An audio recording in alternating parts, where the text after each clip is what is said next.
This is the VOA Special English Education Report. Some schools in the United States and other countries offer Chinese language classes with government support from China.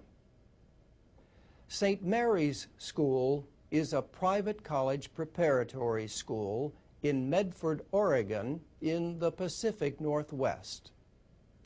Carly Irvine is in her 4th year of learning Mandarin.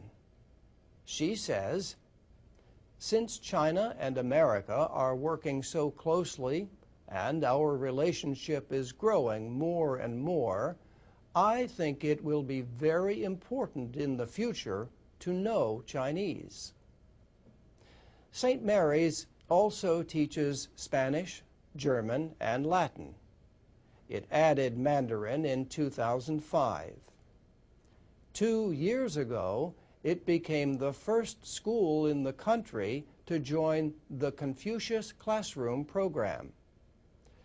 The program pays about half the costs of a teacher sent to the school in the United States.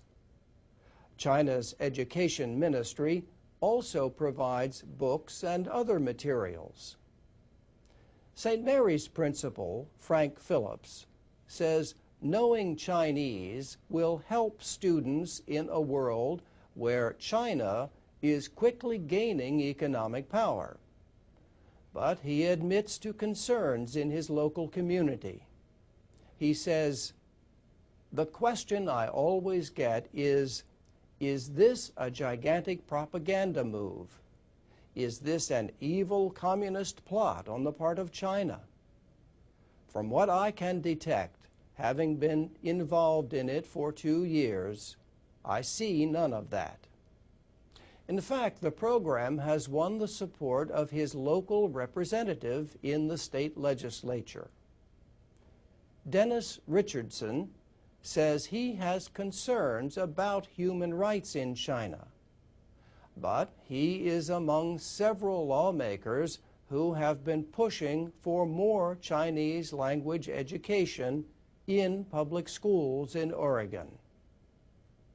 Young Ling, a teacher at St. Mary's, came from China in 2008. She says, "People do not know much about China, especially the latest development.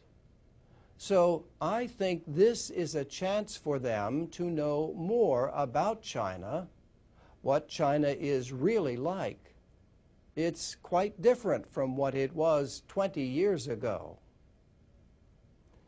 The Confucius Classroom program is in about 40 countries, including more than 50 American schools and universities.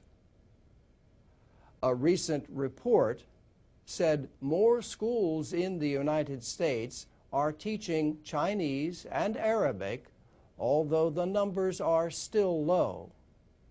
But it said foreign language teaching in public elementary and middle schools dropped sharply in recent years. Some schools say a federal law that only measures progress in math and reading has hurt language teaching. And that's the VOA Special English Education Report.